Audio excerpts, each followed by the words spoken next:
Bonjour à toutes et à tous, merci beaucoup pour l'invitation.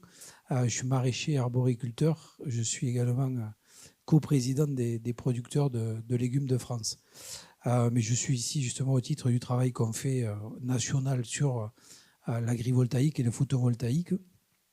En préambule, comme vous allez le voir et la présentation qui va être faite juste après va vous expliquer les évolutions réglementaires que de nombreux d'entre vous connaissent déjà, mais on a connu effectivement des évolutions récentes à la fois sur le traitement des dossiers et la réglementation pour les centrales au sol et l'agrivoltaïque, qui est le sujet d'aujourd'hui.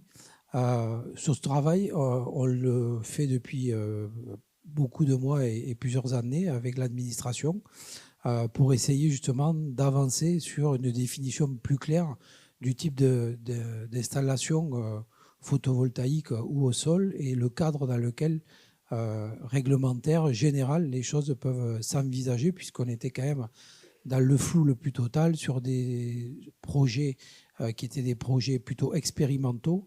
Et on voit qu'on passe dans une phase aujourd'hui de déploiement plus importante avec des objectifs nationaux au niveau de l'énergie qui sont ambitieux, mais sur lesquels la France s'est engagée en termes de réalisation sur les énergies renouvelables. Donc clairement, il faut que ça se fasse et qu'on y arrive. Et il nous paraissait nécessaire de mieux réglementer les choses pour définir un cadre national. Ce travail, on l'a conduit collectivement avec la FNSEA, les jeunes agriculteurs et les chambres d'agriculture, donc ce qu'on appelle, nous, dans notre jargon collectif, le CAF. Et on est parti avec en tête une certaine doctrine sur laquelle il y avait des points de vigilance qu'il fallait bien garder en tête sur le travail et les évolutions qu'on allait avoir. Alors, ce ne sont pas par ordre d'importance, je vais toutes les citer, mais la première, c'est de lutter contre les projets alibi. C'est-à-dire qu'en gros, quand on parle de projets compatibles avec l'agriculture, on a des projets qui, effectivement, continuent de préserver l'agriculture et maintiennent l'agriculture. On entend souvent parler de projets dans lesquels il y a eu des développements et qu'il n'y a plus d'agriculture dessous. Clairement, ce n'est pas une généralité, mais ça fait tache d'huile et le maintien de l'activité agricole, il est indispensable dans le développement des dossiers agrivoltaïques. Évidemment, continuer à favoriser la réalité d'installation sur le bâti, qui est quand même aussi quelque chose qui se fait depuis longtemps et qui doit être préservé et développé. De faire en sorte que l'ensemble des projets ne génèrent pas de perte de production agricole. Un sujet évidemment essentiel pour l'agriculture, les agriculteurs et les territoires, c'est la question du partage de la valeur. Donc là, encore une fois, ça fait partie des sujets qu'on n'a pas fini de traiter. La dissolution étant arrivée en plein milieu des discussions sur la question du partage de la valeur fait que c'est un sujet qui est encore en suspens sur lequel on n'a pas réellement avancé et qu'on espère reprendre rapidement pour essayer d'avancer dans ce sens-là, parce que clairement, pour nous, dans le cadre du développement des énergies renouvelables sur le territoire agricole, il faut qu'une partie de la valeur retourne à l'agriculture de façon générale. Et c'est une opportunité aussi pour l'agriculture, c'est une opportunité de complément de revenus, c'est des solutions techniques nouvelles dont l'agriculture a quand même besoin. Il y a le sujet qui importe tout le monde et en particulier les jeunes agriculteurs, qui est la question de la transmissibilité des exploitations. C'est-à-dire qu'à partir du moment où on va intégrer dans une exploitation agricole un investissement conséquent, lourd, il faut déjà réfléchir à la façon dont on va pouvoir transmettre l'outil de production avec une installation qui a des conséquences en termes de transmission et d'acteurs dans la transmission de l'exploitation, puisqu'on peut avoir un opérateur de l'énergie, un exploitant, un propriétaire, voilà, un ensemble de personnes. Et ensuite, d'éviter, ça c'est un sujet central, la spéculation foncière, où clairement, voilà, on entend souvent des montants de loyers qui sont proposés, qui ne sont pas tout à fait en phase et à la réalité des loyers agricoles et qui crée de la rétention foncière et de la spéculation foncière. Et clairement, pour qu'il y ait un équilibre sur les transferts et les négociations de foncier, il ne faut pas qu'on aille à des niveaux qui créent des réelles distorsions. Et évidemment, mais ça a été acté, le rôle central que pouvaient avoir les CDPENAF. Pour terminer l'introduction sur le sujet qui souvent on entend dans les campagnes, effectivement, on va couvrir dans les zones où parfois l'agriculture est en difficulté pour des problèmes conjoncturels ou climatiques fréquents, qu'on va couvrir toutes les terres agricoles de photovoltaïque. Là aussi, clairement, il faut relativiser parce que si on regarde les objectifs nationaux à l'échelle du territoire, on n'aurait que moins de 1% de la surface agricole utile qui serait concernée par ces projets-là. Donc clairement, l'enjeu par rapport à ça, il est de savoir bien où c'est que ça va se faire et où on va les mettre pour que ce soit le plus judicieux. Mais on ne va pas couvrir toutes les terres d'installation photovoltaïque. Donc ça, c'est vrai que c'est un tabou dans la profession. On entend beaucoup ça, mais là, il faut relativiser. Donc je vais en terminer pour le préambule. C'est juste pour parler du travail qui a été lancé. Et voilà, après, je pourrais vous parler en fin de table ronde des quelques dossiers sur lesquels on continue à travailler. Bonjour à tous. Alors, on m'a demandé de faire une rapide introduction sur l'approche scientifique finalement de l'agrivoltaïsme et pour ce qui me concerne, de la production agricole sous les systèmes agrivoltaïques. Donc, je travaille sur ce sujet depuis une quinzaine d'années, après avoir précédemment beaucoup travaillé sur les systèmes agroforestiers, qui sont également des systèmes où les cultures sont partiellement à l'ombre, alors d'arbres en agroforesterie et de panneaux photovoltaïques en agrivoltaïsme. Donc là, je vous fais simplement une petite introduction pour que nous mesurions ensemble la difficulté qu'il y a à faire cette évaluation scientifique et qui va être essentielle dans l'avenir de la filière, puisque vous avez sûrement entendu parler du fait que l'ADEME va devoir certifier que certaines technologies sont éprouvées, c'est-à-dire qu'elles garantissent la production agricole. Mais c'est pour obtenir cette approbation, cette évaluation, il faut passer par des données, par des mesures, et ce n'est pas si simple que ça. Donc, pour moi, il faut bien se rendre compte que ce qui est vendu en agrivoltaïsme, c'est le fait que les panneaux peuvent apporter un bénéfice à la production agricole, qu'elle soit végétale ou animale. C'est inscrit dans la loi, c'est obligatoire pour qu'un système soit décrit et appelé agrivoltaïque. Mais quand on regarde comment fonctionnent les cultures, on doit se rendre compte que la relation entre les panneaux photovoltaïques et les cultures, elle s'articule autour de deux processus, de deux mécanismes. Il y a un mécanisme de compétition, clairement pour la lumière en l'occurrence, pas uniquement pour la lumière, ça peut être également pour l'eau, enfin on pourra en parler. Et puis des mécanismes, donc la compétition c'est plutôt négatif, c'est-à-dire qu'on réduit le rayonnement intercepté par les cultures, donc leur potentiel de production de biomasse, donc leur rendement, sauf cas particuliers dont on pourra parler. Et puis, il y a des éléments négatifs qui sont positifs, pardon, qui sont les effets de protection ou de changement du microclimat, d'atténuation de certains excès climatiques, qui, eux, sont ce qu'on appelle des effets stochastiques, c'est-à-dire que c'est des effets aléatoires. Ils arrivent ou ils n'arrivent pas. La compétition est obligatoire. Il y aura toujours compétition pour la lumière. Les plantes à l'ombre n'ont pas une photosynthèse normale ou idéale. Les effets positifs peuvent être très forts. On aura des exemples tout à l'heure qui nous seront présentés, avec des protections contre les canicules, les excès de chaleur, etc. Enfin, on le verra. Mais ils sont incertains. Ils arrivent à certains moments, lorsqu'on a une canicule, lorsqu'on a un gel tardif, etc. Et donc, c'est le bilan entre ces éléments systématique de compétition et aléatoire de facilitation, ce qu'on appelle facilitation en termes de relation entre les espèces, qu'il nous faut établir. Et c'est pour ça que quand vous verrez des expériences ou des témoignages ou des brochures publicitaires qui vous disent qu'en 2022, à tel endroit, on a réussi à faire 50% de plus de rendement grâce aux panneaux, je ne remets pas en cause ces données, bien entendu, c'est très intéressant, mais je remets en cause leur validité à long terme, car il faut avoir une perspective statistique sur l'expression du résultat des cultures sous ces panneaux photovoltaïques. Voilà un petit peu le truc préliminaire.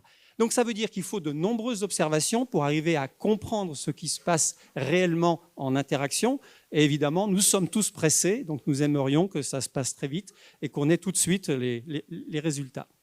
Et pour finir, la loi Aper et son décret d'application donne des indications, donne des éléments même chiffrés, précis, mais ne dit pas comment on les apprécie. Et en particulier, est-ce que la loi s'applique aux tendances moyennes? Est-ce que si par malheur, une année, ça se passe très mal sous les panneaux, vous êtes hors la loi?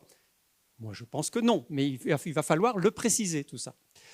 Alors, pour l'évaluation scientifique donc, de la production agricole sous les panneaux, je veux attirer votre attention. Nous sommes à l'INRAE, nous faisons une base de données complète de tout ce qui est publié.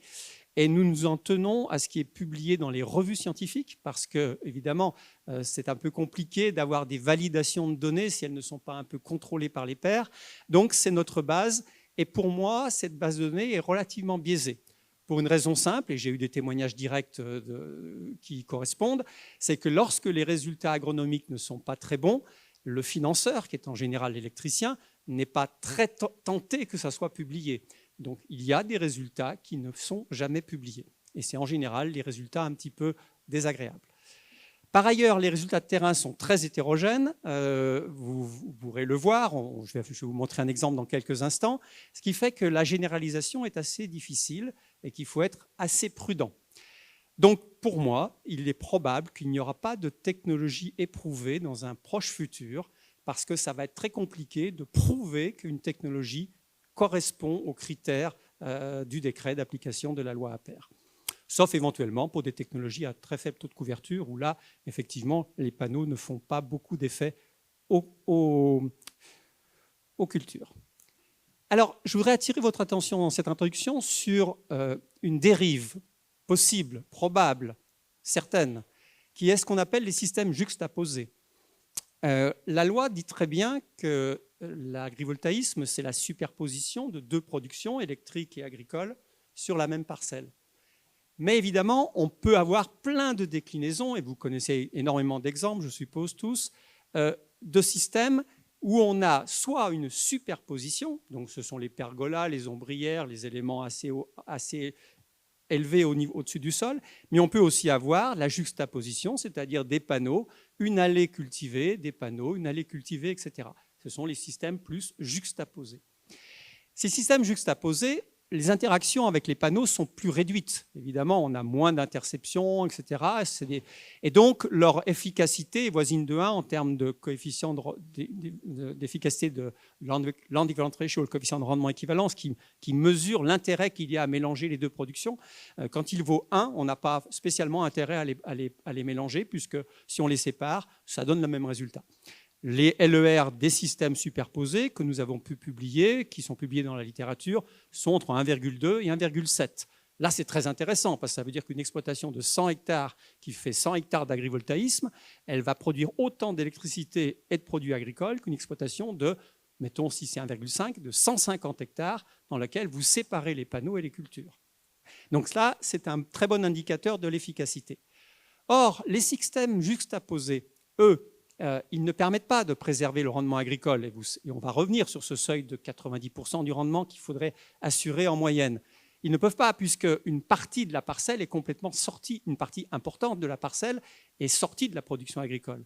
Donc si vous aviez des allées de 10 mètres séparées par des lignes de panneaux de 2 à 4 mètres de large, clairement, vous enlevez 20 à 40% de la parcelle. Vous avez donc une diminution de la zone cultivée qui est très importante, donc de la production agricole, même si la culture dans les allées fait des résultats magnifiques. Donc vous voyez que ces systèmes-là sont compliqués. Ils ne peuvent pas normalement passer dans le filtre de cette loi. Pourtant, beaucoup de producteurs tentent de les promouvoir. Donc ce sont des systèmes plutôt d'accès aux terres agricoles pour du photovoltaïque plutôt au sol, simplement intercalés dans les cultures. C'est ça qu'il faut. Alors après, ça peut changer, ça peut évoluer, le législateur peut revenir sur sa position, mais je vous donne mon analyse de ce qu'on a actuellement. Alors, l'évaluation scientifique de ces systèmes, elle est compliquée, parce que la loi demande, dans un certain nombre de cas, pas dans tous les cas, qu'il y ait des témoins, c'est-à-dire que dans votre exploitation, il y a une parcelle cultivée de la même manière, sans panneaux, pour qu'on puisse comparer les rendements. De notre point de vue de chercheur, c'est extrêmement difficile à tenir. Il est extrêmement aisé de falsifier les résultats. Je ne vous donnerai pas d'indice, mais c'est très simple. C'est également une incitation à la corruption évidente, puisque les certificateurs, bon, ils vont être soumis à une certaine pression. Il y a un pas de contrôle de la variabilité naturelle des sols, et tout agriculteur sait bien qu'une parcelle n'est jamais homogène. Même nous, en recherche, on se fait avoir, et 5 ans après, on se rend compte qu'on avait un biais dans notre manip parce que notre témoin n'était pas exactement, il n'y a pas de répétition, donc on n'arrive pas à le contrôler. Donc c'est délicat.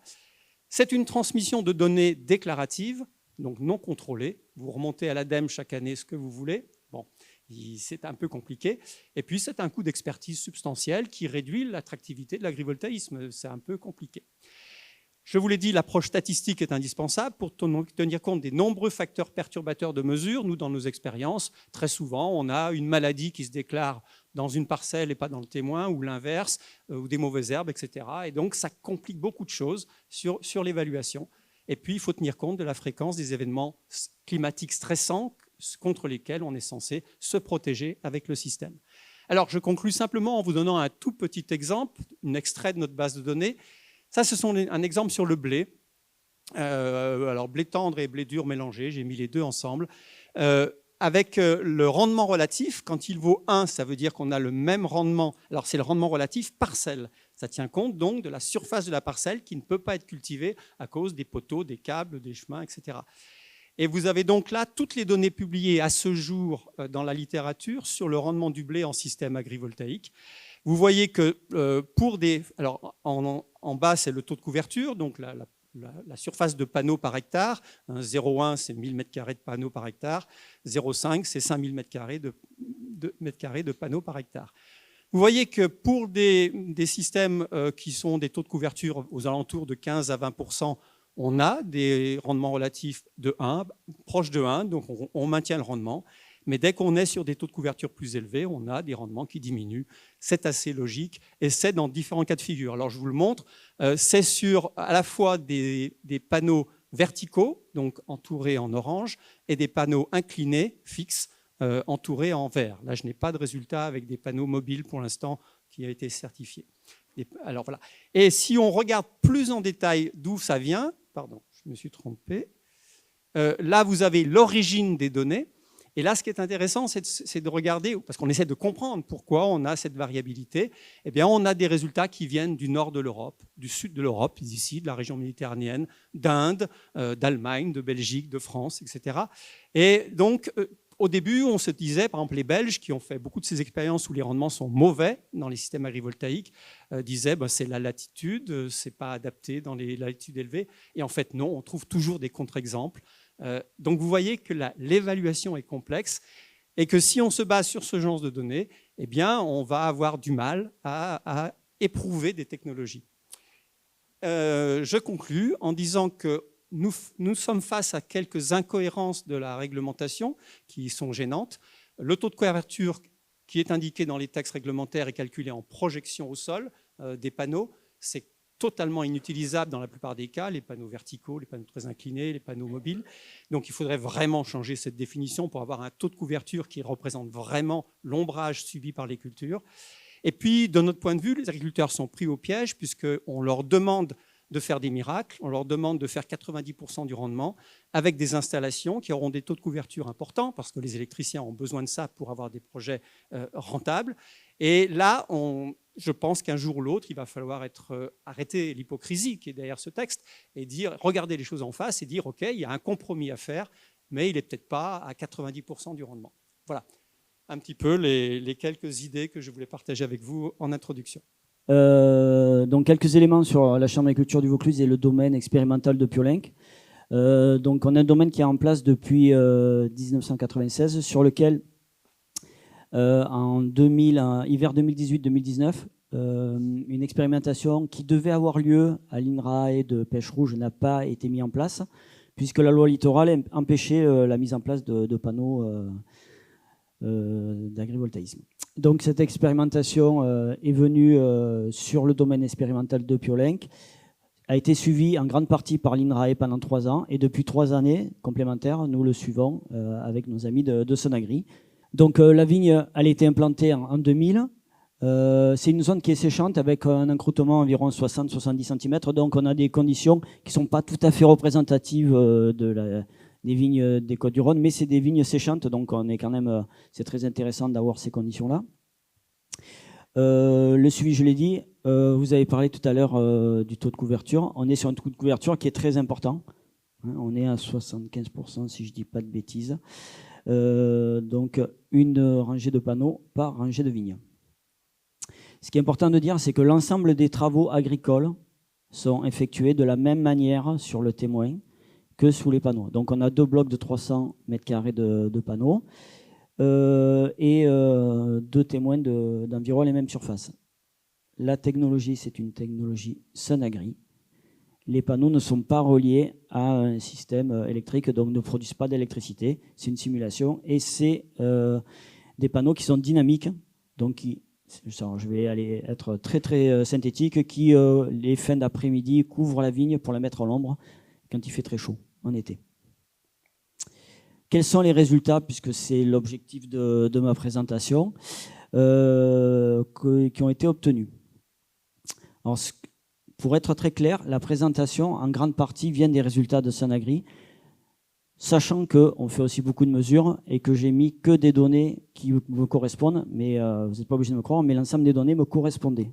Voilà. J'ai changé quelques titres, je lui ai dit tout à l'heure à Boris, qui me semblaient des fois un peu trop vendeurs. Voilà. Mais sinon, sur le fond, je n'ai pas grand-chose à dire.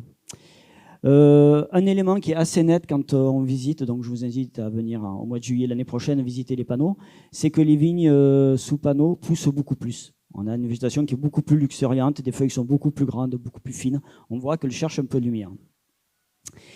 On a 2 résultats qui sont arrivés très rapidement dans nos essais. Déjà en 2019, première année, on a la vague de chaleur du 27 et 28 juin, avec des températures qui ont dépassé les 42 degrés.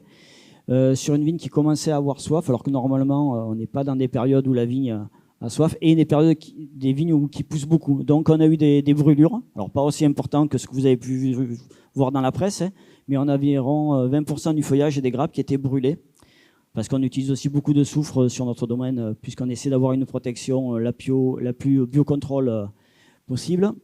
Et sous les panneaux, qui étaient à l'ombre l'après-midi, on n'avait pas de brûlure du tout. Donc ça, c'est le premier résultat. Le deuxième résultat qu'on a l'année d'après, c'est qu'en plein Covid, on a une petite période de froid. Le 25 mars, on a une gelée à moins 1,5 degrés, donc une toute petite. Et dans ces conditions, sous les panneaux, on n'avait pas de bourgeons gelés. Par contre, on avait environ 30% des bourgeons qui étaient gelés sur le témoin, qui n'étaient pas couverts. Je confirme que, et si vous avez un doute, n'hésitez pas à venir au mois de juillet, au mois d'août, vous verrez ce genre de différence. Le témoin, là c'est des photos de 2023, fin de campagne, où il avait quand même fait très chaud et très sec. Donc on voit que les témoins sont très défeuillés. Et sous le panneau, on voit que la vigne a eu soif, très clairement. Il y a des feuilles qui sont jaunes, mais elles sont beaucoup moins brûlées que sur le témoin. Quelques éléments factuels qu'a obtenu Sunagri avec des sondes de température. Regardez peut-être juste la courbe grise en bas. Je ne sais pas si j'ai un pointeur. Bon, c'est pas bien grave. Mais la petite courbe grise, c'est le delta de température. Et on voit que quand il fait très chaud dans l'après-midi, on a jusqu'à 10 degrés. Alors 10 degrés, c'est un jour où il fait quasiment plus de 40. Mais on a souvent quelques degrés, 5 à 10, plutôt autour de 5 degrés sous les panneaux en moins. Si vous visitez, en général, quand on visite, tout le monde reste volontiers sous les panneaux et quand on est dans le témoin, la visite dure moins longtemps. Des données de récolte, ça vous avez, on va regarder peut-être juste en vert, c'est les pieds en 2023 qui n'ont pas de dommages suite à la sécheresse. Donc les dommages, ils sont en haut, vous voyez les grappes séchées.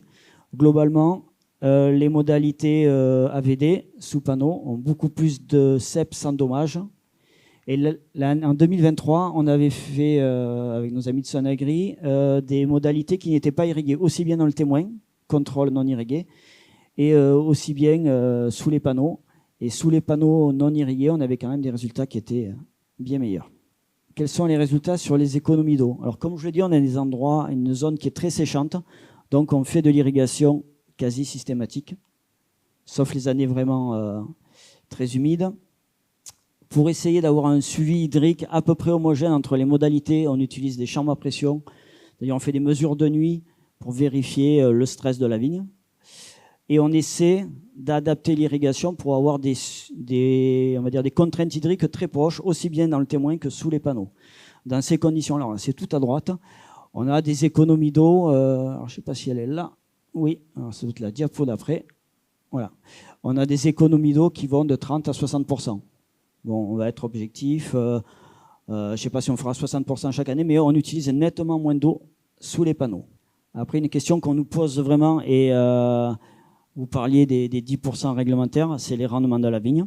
Alors c'est vrai que vous êtes toujours surpris de nos résultats, mais bon, je les pèse les raisins, donc je les certifie. Les résultats sont suivis depuis 2019. Les récoltes 2024 n'est pas intégrée, elle vient juste de se réaliser il y a quelques semaines. Globalement, ce qui est plutôt rassurant, c'est qu'en 2019, on a des rendements qui sont très proches. Bon, c'est plutôt rassurant.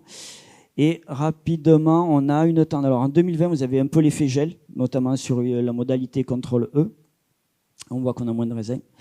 Et globalement, on a un peu tendance, notamment en 21 et 22, à avoir un peu moins de raisins sous les panneaux. Une production qui est plus faible et très clairement un effet sur la fertilité de la vigne dû à l'énergie lumineuse qui est moins présente. En 2023, on a quelque chose qui est plus proche entre les modalités, et en 2024, on a aussi quelque chose de plus proche. On a changé un petit peu le réglage aussi des panneaux pour avoir un peu plus de lumière. Globalement, on a quand même une baisse de productivité, ce qui est tout à fait logique, mais qui n'est pas aussi importante avec 75% de panneaux qu'on pourrait le penser. Mais on est sur du dynamique aussi. Effet sur les grappes. Alors, bon, après, quand on fait des photos, on choisit les photos, bien sûr. Mais voilà, venez visiter. Vous verrez à peu près ce genre de résultats. La même chose en absence d'irrigation. Sous les panneaux sans irrigation, on a des raisins qui ressemblent à des raisins.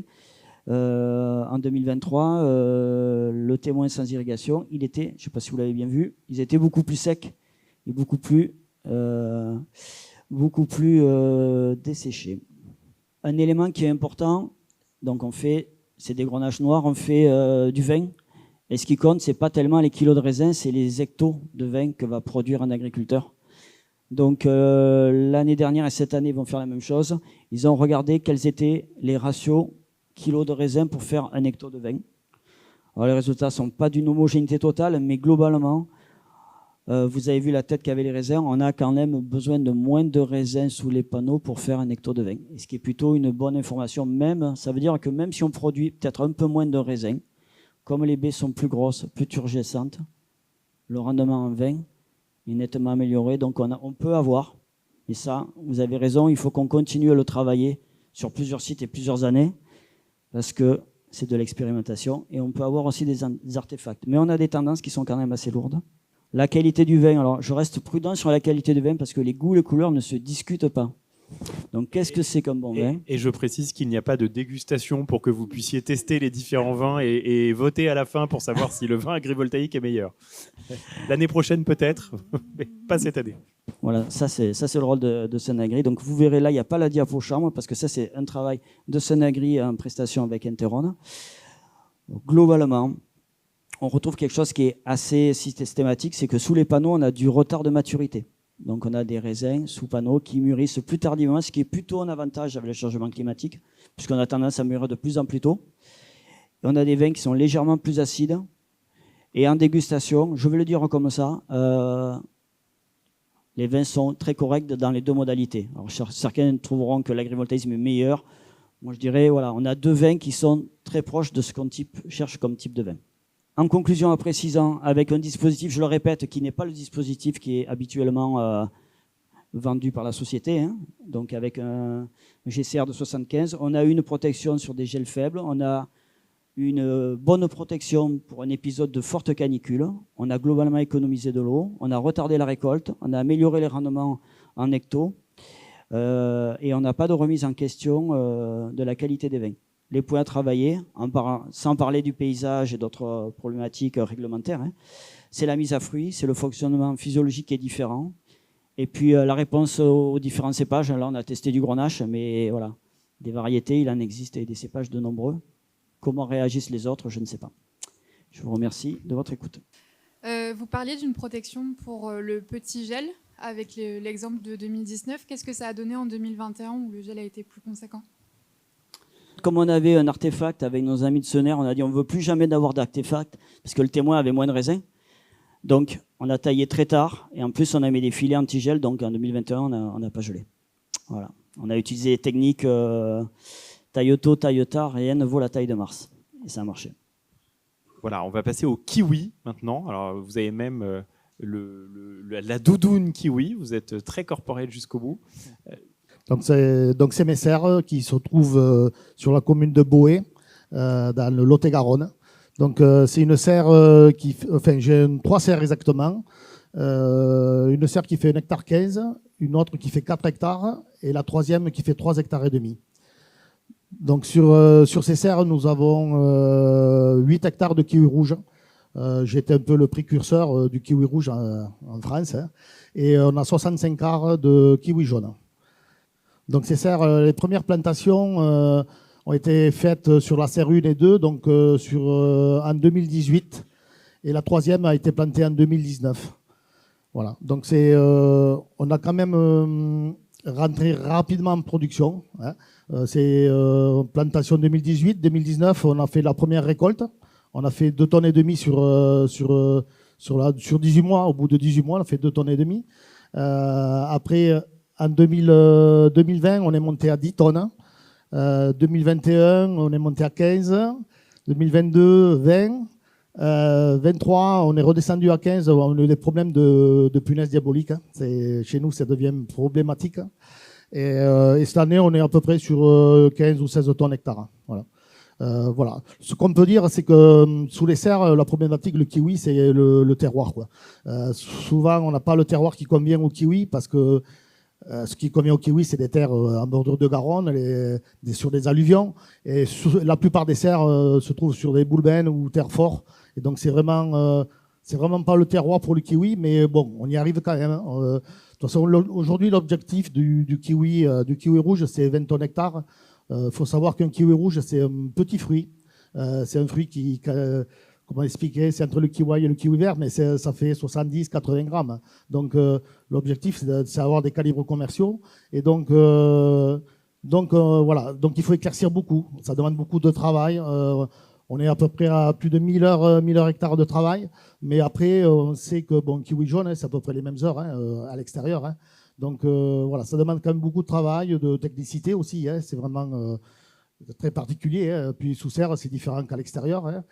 Donc nous, on est parti vraiment sur déjà de la pergola, hein. La pergola, on n'en voit pas beaucoup en kiwi. Donc ça diffère aussi de la taille, de la formation. Mais ça se passe pas trop mal, hein. Ça se passe même très bien. Le kiwi se trouve, voilà, le kiwi, c'est une plante de mi-ombre, donc qui vit dans les sous-bois. Et donc on a la chance d'avoir les panneaux parce que ça nous aide quand même par rapport déjà à la qualité gustative, la couleur, surtout la couleur. Plus on a d'ombrage, plus on a un kiwi qui est rouge. Et ça, c'est important quand même. Et voilà, pour nous, c'est l'intérêt quand même qui est très intéressant. Voilà. Après, on arrive quand même à bien gérer l'ensemble, la chaleur. On arrive quand même à gérer tout. Et ça se passe très bien, hein. Il n'y a pas trop de particularités difficiles, quoi. Et voilà, c'est vraiment... voilà, Juste une question. Avant de faire des kiwis sous cette serre, qu'est-ce que vous faisiez sur ce terrain? Alors, cette serre, il y avait un projet de spiruline à l'époque. Moi, j'ai récupéré ces serres, elles étaient déjà construites, hein. Donc, il y avait un projet de spiruline qui n'a pas abouti parce qu'il n'y avait pas eu les fonds, ils n'ont pas eu les crédits certainement. Et donc, moi, je suis arrivé là parce que j'ai découvert le kiwi rouge en 2017 en Italie. Et ce kiwi rouge, on peut le faire que sous serre. Voilà, parce qu'il est très sensible à la PSA, au feuilletage. Enfin, voilà, c'est un kiwi qu'on ne peut pas faire dehors. Et donc, j'ai eu l'opportunité voilà, d'avoir ces serres, puisqu'elles étaient disponibles. Et donc, voilà. Donc, ça a été très rapide, hein. J'ai découvert ce kiwi, j'ai planté 3 ou 4 mois après, on a planté. Les arbres étaient disponibles, donc on est très vite parti sur ce projet. Voilà. Et aujourd'hui, c'est vrai que moi, je trouve que ça se passe bien. C'est un avantage, on est quand même à l'abri, parce qu'on sait qu'aujourd'hui, c'est compliqué dehors. Encore cette année, on a eu beaucoup de pluie chez nous. Voilà, des dégâts. On a eu quand même pas mal de dégâts. Des qualités de fruits qui sont quand même très, très différentes. Mais bon, beaucoup de recettes en pommes. Voilà. Donc, et c'est vrai que la serre, aujourd'hui, pour moi, c'est un atout qui est important parce que ça permet d'amener les récoltes au bout. De qualité aussi, parce que comme il est très fragile, on peut pas. Voilà, c'est vraiment, on amène des fruits de qualité. Voilà, pour moi c'est important. Pour moi, pour une exploitation, une serre photovoltaïque, pour moi c'est important parce que c'est un complément, c'est un supplément. Voilà, c'est un jeune qui s'installe ou autre. Je pense que c'est un plus dans une exploitation, se diversifier parce que moi nous on fait pas mal de choses. On fait de l'asperge, pêche nectarine, pomme, kiwi. Voilà, on fait pas mal de choses et c'est vrai qu'aujourd'hui, c'est très important pour moi, cette production sous serre, c'est vraiment très important. Mais est-ce que vous avez des infos sur d'éventuelles zones témoins? Est-ce que vous pouvez nous en dire un peu plus sur le taux de couverture? Vous voyez, qu'on ait un peu d'éléments techniques, si j'ose dire. Moi, je suis serre Reden, donc je pense qu'on est à 50% d'ombrage. C'est sûr, on aimerait avoir plus, mais bon, aujourd'hui c'est comme ça, on fait avec. Donc moi j'ai pris la serre, elle était comme ça. Après voilà, techniquement, voilà, ça se passe pas trop mal pour le kiwi rouge. Après, je connais pas toutes les cultures qu'on pourrait faire dessous, mais pour le kiwi aujourd'hui, voilà, ça se passe relativement bien. Aujourd'hui, on a la chance, on a un produit à forte valeur ajoutée, donc c'est pour ça qu'on se permet de faire des tonnages moindres qu'à l'extérieur, mais voilà, aujourd'hui, c'est ça qui est le côté intéressant. Alors, monsieur au fond. Bonjour. Pour le kiwi rouge, on a besoin quand même de certains jours de froid. Comment vous arrivez, donc vous êtes en Lot-et-Garonne. Du coup, est-ce que vous pensez que votre expérience, elle peut se reproduire dans le sud de la France par rapport à la climatique, cette gestion-là? Est-ce que vous générez du froid dans votre serre? Merci. Non, je ne génère pas de froid. Bon, on laisse les serres le maximum ouvertes pour que le froid rentre, bien sûr. On fait du stress hydrique aussi pour les mettre un peu en repos végétatif. Après, voilà, le froid, le kiwi rouge, c'est très florifère. Hein. Voilà, faut savoir que tous les ans, on a une floraison qui explose tous les ans. C'est pas un problème. La floraison, c'est pas un problème pour le kiwi rouge.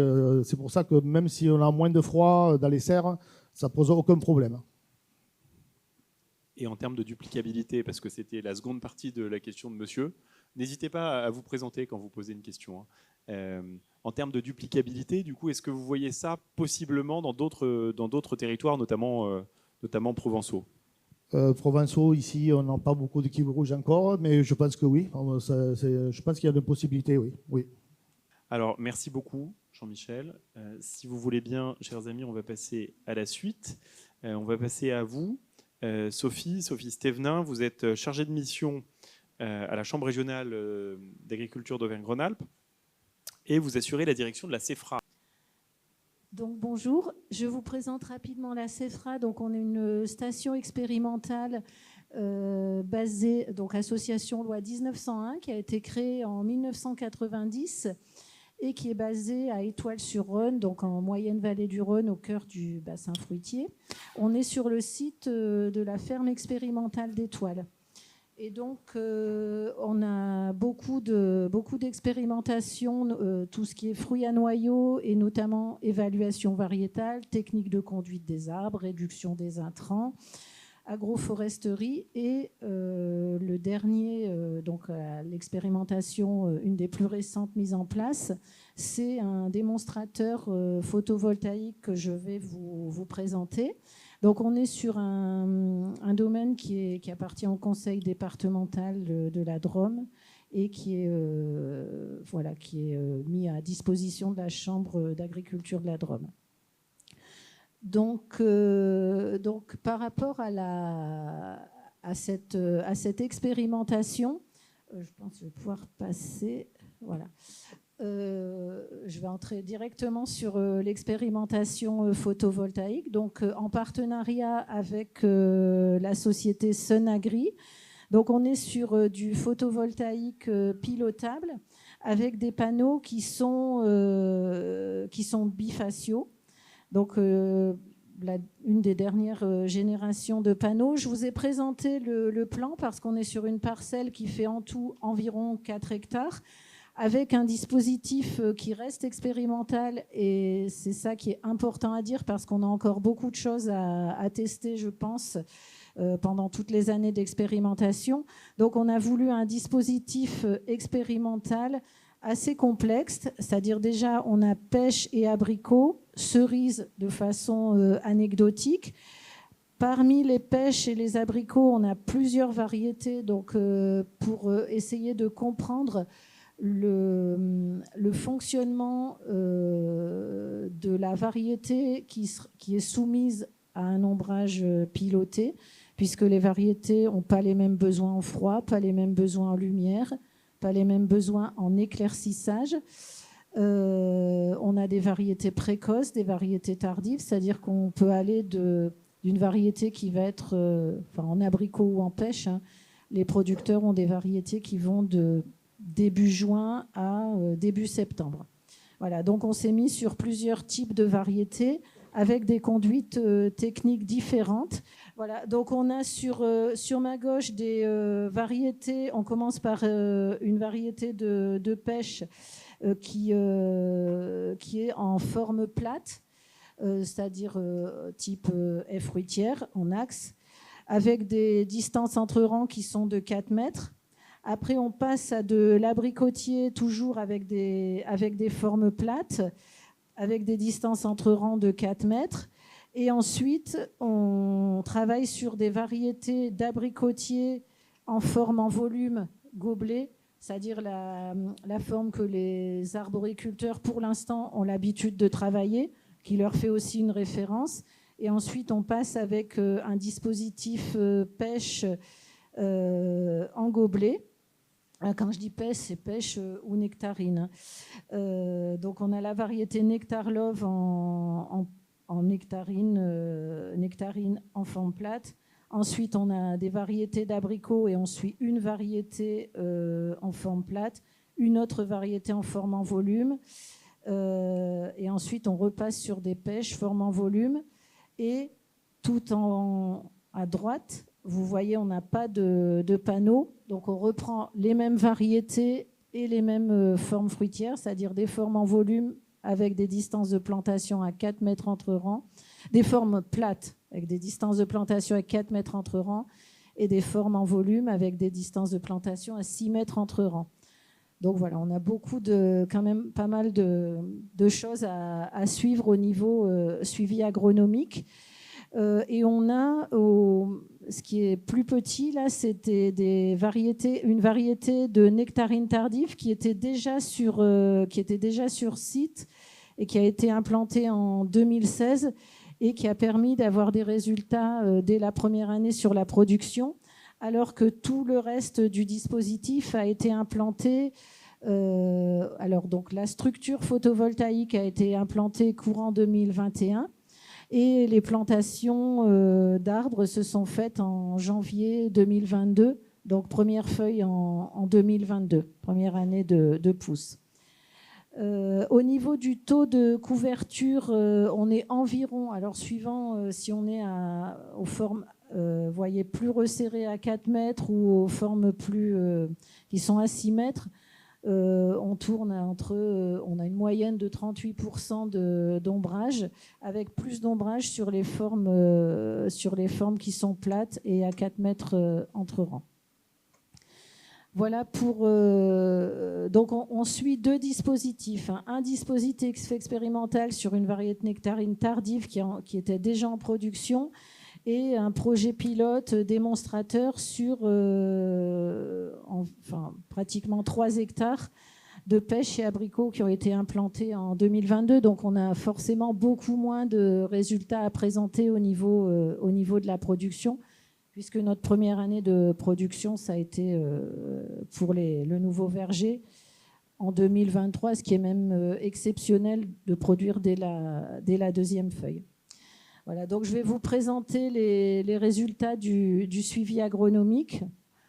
C'est un verger, on est nous en irrigation par micro-jet pendulaire, ce qui nous permet de travailler le sol, d'essayer d'utiliser le moins possible de désherbants chimiques, de travailler le sol. On a eu la possibilité donc d'utiliser la structure métallique pour accrocher les filets anti-grêle, puisque tout le dispositif, les 4 hectares, sont couverts de filets anti-grêle qui viennent sous les panneaux. Je pense que sur les photos, ça va se voir. Bon, là, on est sur la floraison, donc on n'est pas sur... les filets ne sont pas déployés. Donc, avec un dispositif où on a un axe de rotation qui est à peu près à 6 mètres de hauteur, ce qui nous permet d'avoir des filets anti-grêle en dessous et de prévoir quand même une hauteur de frondaison assez élevée, puisque quand même l'objectif, c'est d'arriver à faire des volumes de production suffisants, ce qui nous oblige quand même à avoir des arbres d'une certaine hauteur, à peu près au moins 3,50 mètres. Donc il fallait avoir la possibilité d'avoir des filets anti-grêle dessous. Donc au niveau des résultats, je vous présente les résultats donc 2023 sur le jeune verger d'abricotier. Malheureusement, on n'a pas encore du tout exploité nos résultats 2024. C'est trop tôt puisqu'on a fini les récoltes fin août. Voilà, donc ce qui est général, que ça soit pêcher, abricotier, verger en production ou verger jeune, c'est qu'on a eu une réduction environ de 30 à 40% d'irrigation. On a des sondes dans le sol et en se basant sur les sondes, on a pu réduire sans problème de 30 à 40% l'irrigation.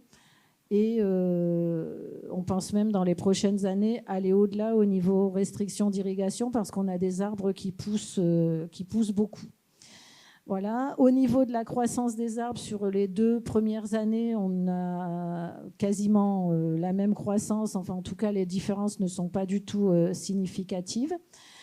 En plus, quand on est sur les formes plates, on est obligé de tailler les arbres pour les maintenir dans leur gabarit. Voilà, donc il n'y a pas de souci au niveau du volume des arbres.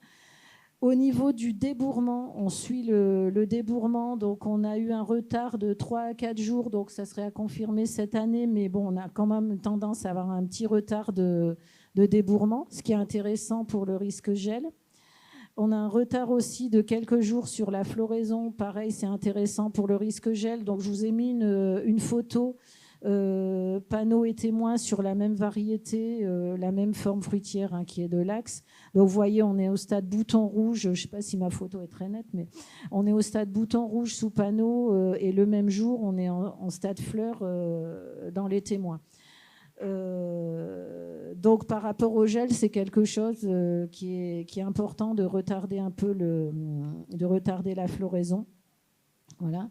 Au niveau intensité d'éclaircissage, alors c'est quand même difficile à interpréter sur l'année 2023 puisqu'on était en première année de production. Mais bon, on a eu une tendance à avoir moins d'éclaircissage sous les panneaux avec une nouaison qui était un peu moindre, donc ce qui fait moins d'éclaircissage. À la fin, comme on travaille en éclaircissage sur la variété, on a ramené au même nombre de fruits par arbre. Donc voilà, on est parti pour notre suivi avec le même nombre de fruits par arbre. Les niveaux de production étaient bons vous les voyez dessous, pour des arbres en deuxième feuille. Les producteurs en général ne produisent pas en deuxième feuille. Au niveau de la récolte, on a eu un retard de 3 à 6 jours. Donc ça, c'est une constatation. Après, économiquement, c'est difficile à analyser puisque en fait, la saison s'écoule avec plusieurs variétés qui se succèdent.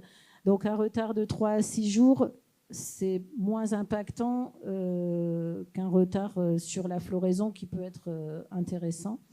Au niveau des calibres, et c'est là où il reste du travail, c'est qu'on est quand même sur des calibres légèrement inférieurs sous les panneaux par rapport aux témoins. alors qu'on était parti avec le même nombre de fruits au départ. Et donc, on a vu, nous, par rapport à nos suivis, que cette perte de calibre s'était faite entre la floraison et l'éclaircissage pendant la période de multiplication cellulaire.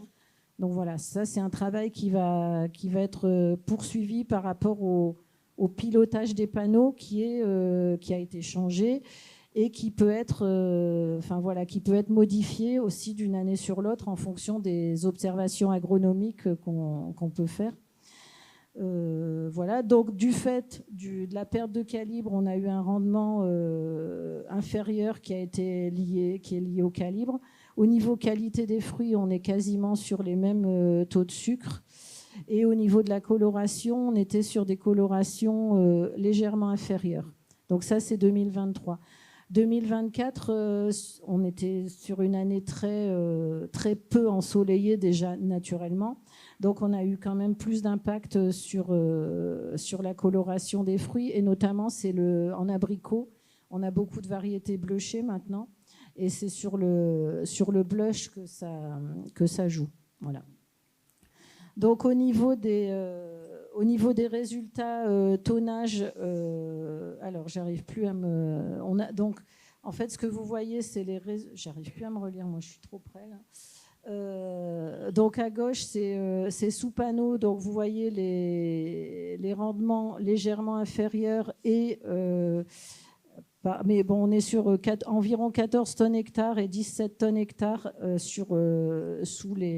dans le témoin, et environ 14 tonnes hectares sous panneau. Bon, ce qui est déjà un très bon rendement pour une deuxième année de production. Et ensuite, donc, avec des fruits qui sont un peu moins gros, 13 grammes de moins en gros, sous les panneaux. Et donc, on a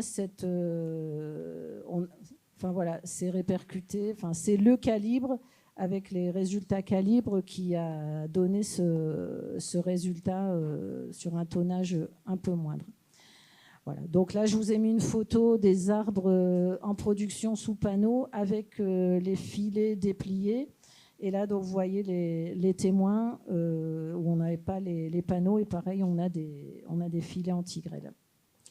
Donc notre objectif par rapport à la protection, c'était pas spécialement la protection anti-grêle, puisque là on le pratique déjà avec des filets. L'intérêt, c'est qu'on peut utiliser le palissage pour mettre les filets, ce qui fait une réduction de coût quand même qui est importante. Et par contre, c'est la lutte contre le gel qui peut être intéressante. Je vous en parlerai après sur la variété en production. Voilà, parce qu'en fait, l'utilisation des panneaux permet de remonter la température en période de gel d'entre 1,5 et 2 degrés. On l'avait mesuré en 2022 et ça a été confirmé cette année avec des mesures dans les bourgeons. Voilà, donc en fait, c'est vrai que c'est assez complexe parce que comme on travaille sur plusieurs espèces et plusieurs types de formes fruitières, on a quand même des résultats qui sont un peu complexes à présenter. Donc, au niveau du jeune verger de pêcher, on a eu une irrigation qui était environ de 30%, une croissance des arbres légèrement inférieure, mais bon, pas significativement problématique. Une intensité de floraison, donc là, on retombe sur la même chose qu'en abricotier, bon, en sachant que c'est des arbres en deuxième feuille. On est sur des rendements un peu inférieurs, toujours par rapport à un problème de poids moyen des fruits qui est un peu plus faible, une qualité des fruits qui est équivalente, voilà, et au niveau quantité de déchets, je ne me suis pas trompée là, un peu inférieure sous panneau. Voilà. Au niveau, donc c'est l'intensité de floraison, donc à date équivalente 17 mars 2023. Vous voyez, on a une note sur 5 et on est à 2,9 sous panneau et à 3,4 sur les témoins. Au niveau production, donc on a fait 11 tonnes,4 sous panneau et à peu près 20 tonnes sur la parcelle témoin, avec la répartition de calibre qui est logique, puisqu'on a plus de gros calibres dans les témoins. Par contre, au niveau relevé tensiométrique, on a vraiment donc relevé tensiométrique, c'est-à-dire qu'on a on a des sondes. La façon dont la plante peut capter l'eau dans le sol, et donc plus le niveau est élevé, plus le sol est asséché. Voilà. Donc on a pu réduire de 30% l'irrigation parce que nos sondes nous montraient que le sol ne s'asséchait pas sous les panneaux. Donc ça, c'est une première année. Donc on va exploiter nos résultats 2024 sur une troisième feuille, qui est normalement une première entrée en production pour les producteurs. Et petite question, Sophie, jusqu'à quand aura lieu cette expérimentation? Alors là, pour l'instant, on a une durée d'expérimentation qui est prévue pour 5 ans. Et donc on voit que donc première année, on a juste observé la croissance des arbres. Deuxième feuille, on a commencé une toute première production sur les formes plates. Et on a besoin quand même au moins de 3-4 ans de production avec des conditions climatiques tout à fait différentes, puisque 2023 et 2024, on a vraiment des conditions climatiques très contrastées. Donc voilà, et le pilotage des panneaux s'adapte aussi aux conditions climatiques. Mais bon, pour faire des références, on a besoin quand même d'un minimum je pense que c'est vraiment un minimum, 5 années. Un pas de 5 ans, oui. C'est le minimum, oui, parce qu'on n'aura même pas encore le temps de voir vieillir les arbres. Et voilà, donc là, je vous présente aussi la partie expérimentale avec un verger qui était déjà en production. Oui, ce que je dois vous dire, c'est que les plantes pérennes, donc la vigne, je pense, se comporte de la même façon, mémorisent ce qui s'est passé l'année précédente. Et normalement, ça, on le voit surtout sur le retour à fleurs. Voilà. Et donc, l'impact de la lumière, l'utilisation de la lumière se voit sur l'année en cours, mais aussi sur l'année suivante avec le retour à fleurs que nous, on mesure par l'intensité de floraison. Voilà, je vous présente du coup là, puisque en 2022, on avait déjà un verger en production sur Quinoléa. Donc, au niveau du gel, donc on a aussi 30% moins d'irrigation. Ça, c'est un peu une généralité sur toutes les années. Sur le gel 2022, on a eu plus 1,8 degré sous panneau au moment de la fleur en mars. Et donc, ce qui fait qu'on a compté les fleurs gelées. On avait environ 9% de fleurs gelées sous panneau et environ 33% de fleurs gelées sur le témoin. Donc il y a un réel impact sur le gel. On n'avait pas tellement de décalage de floraison en 2023 par contre. Au niveau de l'intensité de la floraison, on avait une intensité de floraison qui était inférieure sous panneau par rapport au témoin. Au niveau de la récolte 2023, je vous l'ai mise dessous. Donc on a différents types de pilotage sous les panneaux, et il y a un type de pilotage qui est plutôt continu par rapport au soleil, et un autre qui est fonction de la phase physiologique de l'arbre. Donc on a des meilleurs résultats quand le pilotage est lié à la physiologie de l'arbre.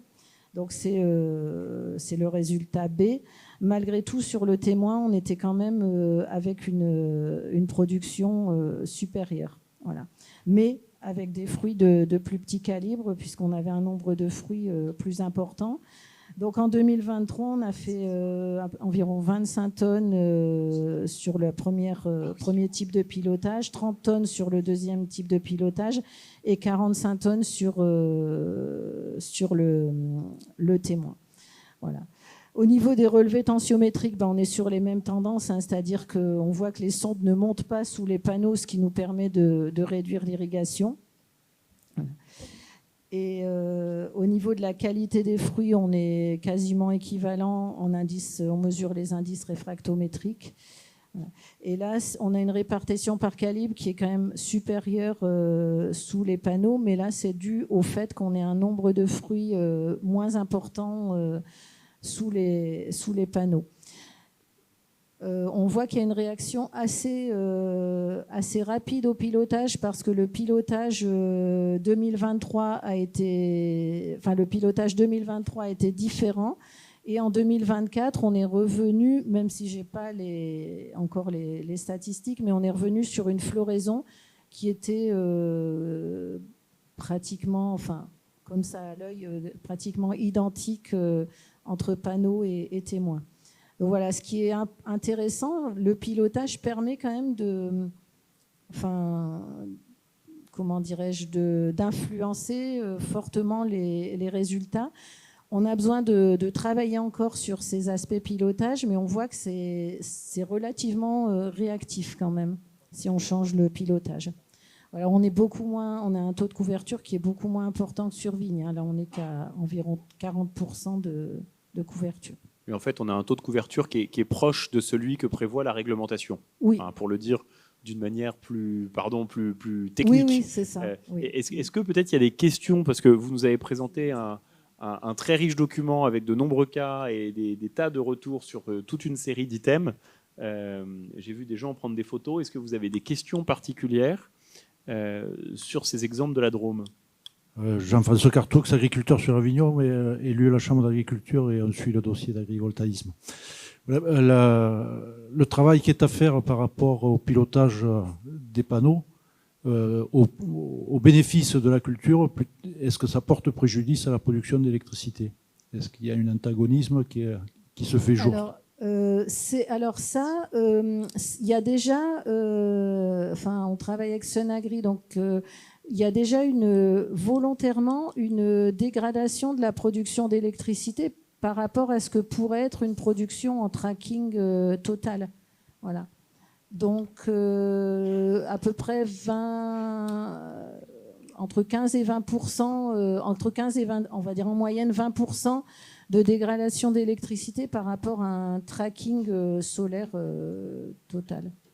Mais c'est volontaire, justement, pour avoir une production sous les panneaux.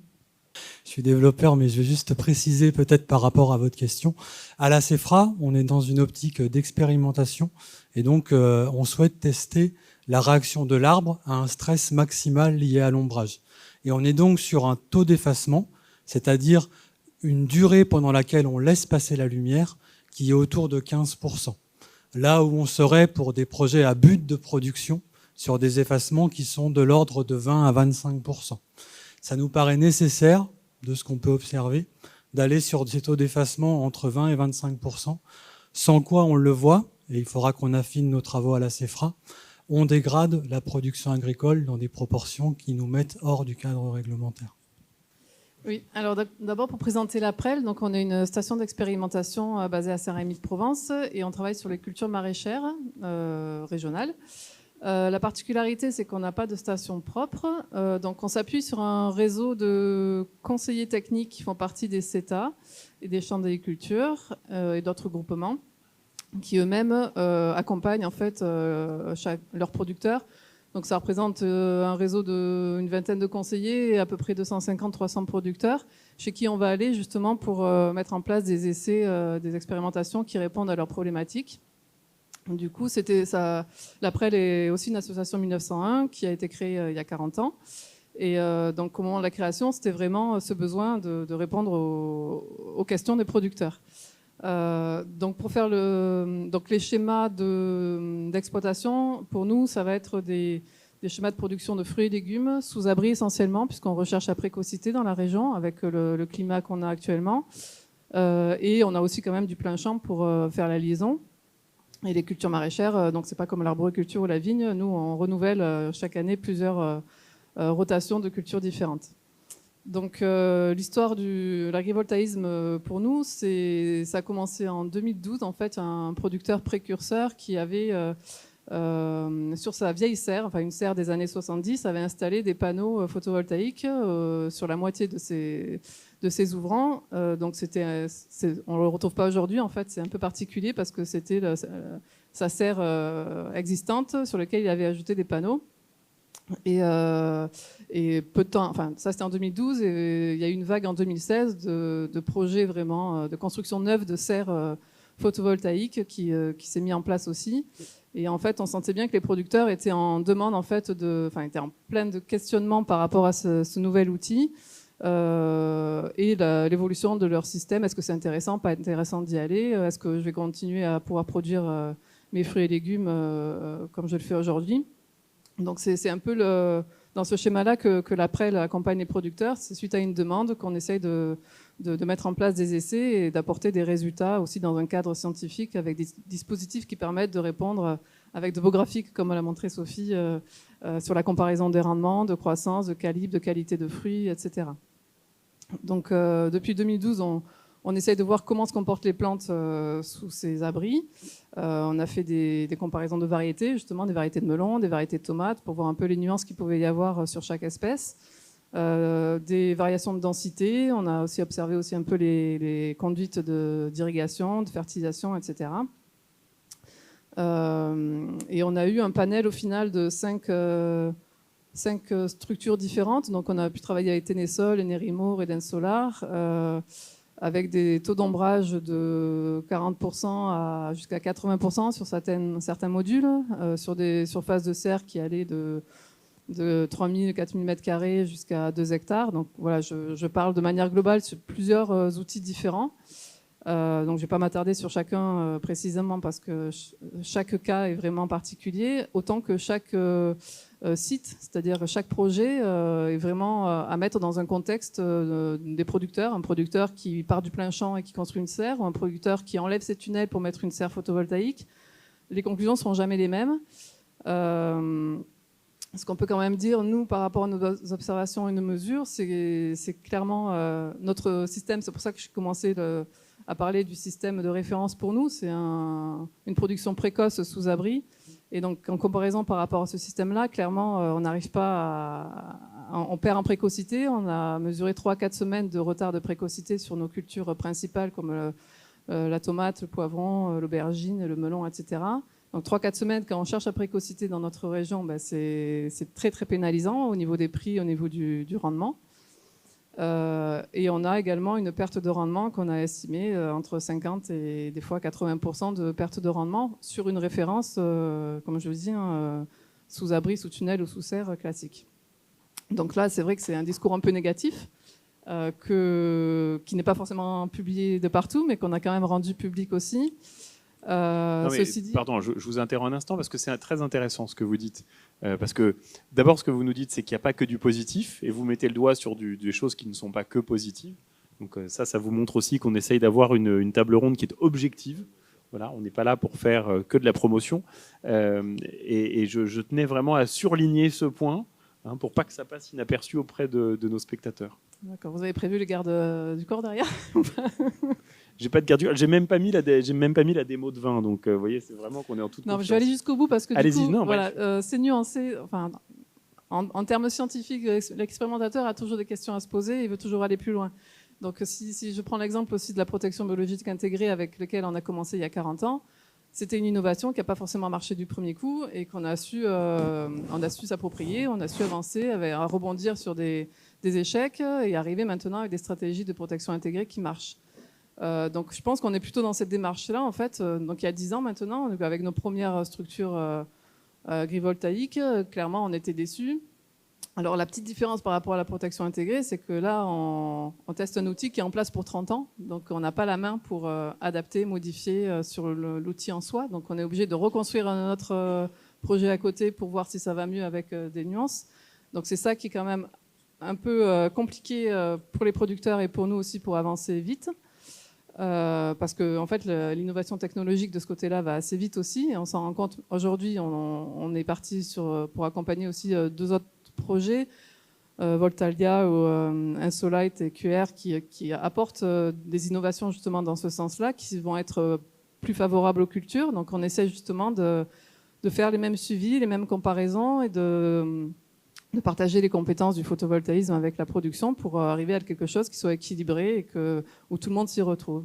Donc je pense qu'il y a aussi des cultures qui seront peut-être adaptables au photovoltaïque, d'autres qui ne le seront pas du tout. Et donc il faut arriver à faire ce tri-là pour les producteurs et et que les producteurs se lancent dans des projets qui soient viables sur un plus long terme, et en prenant en compte en effet le changement climatique qui arrive, puisqu'il faut savoir que nos serres classiques plastiques ou en serre verre, vu qu'en été il fait quand même très chaud, on les blanchit.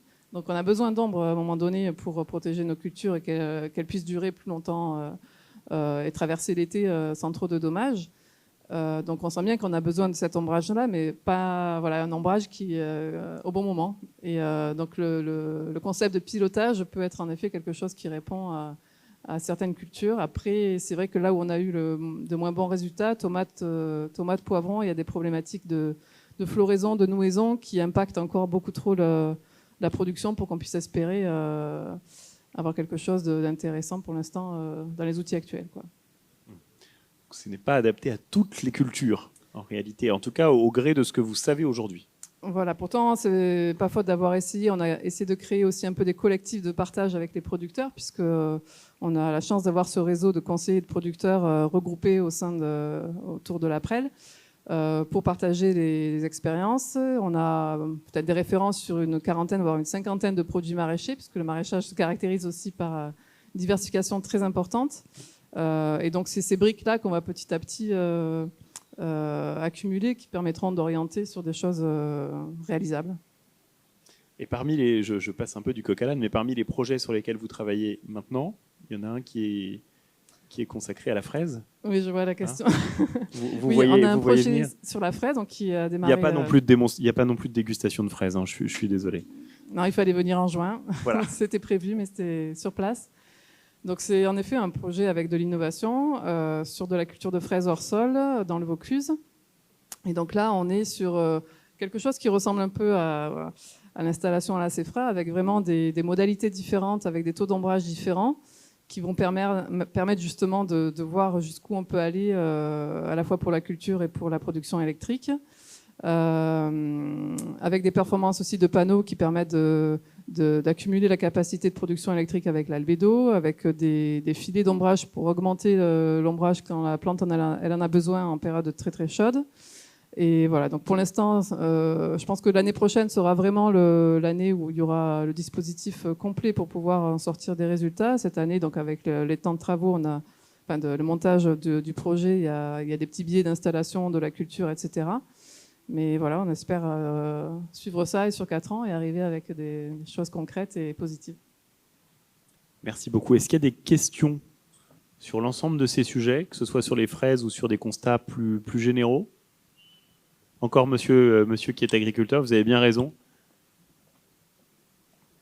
Et puis il faut faire marcher un peu le petit, hein. N'hésitez pas à poser des questions. C'est pas pour nuancer les propos de Claire Gaillon, mais parce que l'outil serre photovoltaïque est un très bel outil que les agriculteurs doivent s'approprier et adapter par l'expérimentation, adapter au fil du temps. Mais il y a eu des mauvais projets, des mauvaises serres. Il y a eu des serres à Libye qui produisaient que de l'électricité. Et au fil du temps, je pense qu'on voit aussi de belles choses. Pas forcément à comparer avec les serres les plus performantes. Je suis maraîcher serriste. Pas forcément à comparer. Mais voilà, profiter de cet outil, de pouvoir mettre les cultures à l'abri et adapter les cultures à l'ombrage qui est apporté par la serre, sachant que même les serres aujourd'hui, elles évoluent, quoi. On voit de nouvelles serres qui sont beaucoup plus performantes que dans le passé.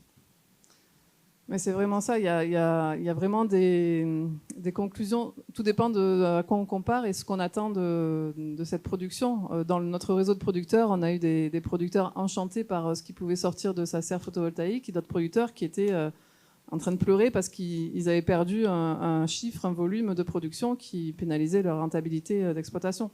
Donc il faut faire la part des choses entre tout ça. On ne peut pas donner une réponse unique et ça pourra répondre. Voilà, c'est un peu une réponse de Normand, mais il y a des choses à faire avec. Mais il faut faire attention aussi à ne pas mettre en difficulté certaines exploitations pour qui c'est pas du tout adapté. Alors on va passer au dernier cas, alors qu'il y a deux speakers, si j'ose dire. On passe à vous, Camille. Vous êtes chef de projet à la CNR. Oui, donc bonjour à tous. Déjà pour rappeler un petit peu CNR qui on est, donc concessionnaire du Rhône. On nous connaît souvent plus pour tout ce qui est barrages hydroélectriques le long du Rhône, mais on ne fait pas que ça. On a 3 missions historiques qui nous ont été confiées. En dehors de la production d'électricité, on a aussi le développement de la navigation sur le Rhône, et celle qui nous concerne plus directement et qui fait le lien avec pourquoi on s'est intéressé à l'agrivoltaïsme, c'est l'irrigation des terres agricoles le long du Rhône.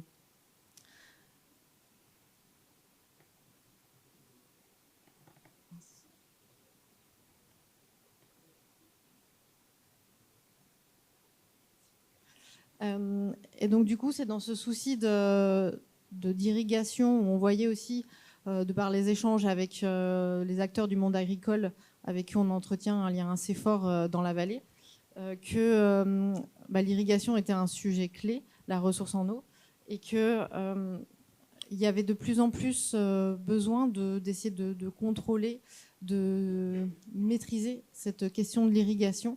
Et c'est en ça qu'on s'est rapproché avec la région Auvergne-Rhône-Alpes et qu'on a décidé le lancement d'un démonstrateur sur les technologies innovantes au service de l'agriculture, de l'énergie, autour de l'irrigation. Et donc, ce démonstrateur avait plusieurs objectifs. Un, donc d'aider l'agriculture à s'adapter au changement climatique. Ensuite, cette notion de viabilité, réplicabilité, comprendre quel était le modèle. Donc nous, on s'est effectivement, comme d'autres projets concentrés sur l'agrivoltaïsme dynamique, donc comprendre quel était le modèle technico-économique derrière, quel était l'intérêt d'un côté agronomique et l'intérêt aussi côté énergétique. Donc, ce qui fait le lien après aussi avec proposer un système fondé sur le partage de la valeur. Communiquer autour de ces résultats, être transparent et pour faire monter tout le monde, et puis proposer un support pédagogique. Et c'est comme ça qu'on s'est rapproché du lycée horticole, campus Agri Lyon Vert. Oui, bonjour. Donc, le campus Agri Lyon Vert, Lyon, Dardy et Cully, donc établissement de formation horticole, formation professionnelle, générale et technologique en horticulture et en paysage également.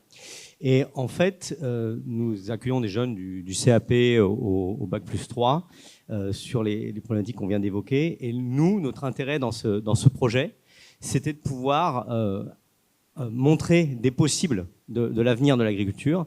Et surtout, ce qui est intéressant, c'est qu'au départ, la rencontre avec la Compagnie nationale du Rhône s'est faite sur cette problématique de l'eau. Alors, lorsqu'on a rencontré les collègues de Camille, c'était des gens qui venaient nous parler d'un outil de réduction des consommations d'eau. Donc forcément, c'était un intérêt important pour nous et une problématique que l'on souhaite creuser avec nos jeunes, puisque ça va être leur problématique dans les années futures. Donc l'enjeu pour l'établissement, c'était la création de parcelles de production plein champ. Il faut préciser que l'exploitation de l'établissement était jusqu'à présent très centrée horticulture ornementale hors sol, en conteneur. Et donc on cherchait à avoir une opportunité de diversification. Et ça a été le cas à travers ce projet. Renchérir, renforcer notre ancrage territorial et notamment vis-à-vis de l'interprofession. Un établissement de formation a toujours vocation et besoin de se rapprocher du monde professionnel qui l'entoure et auquel il prétend former.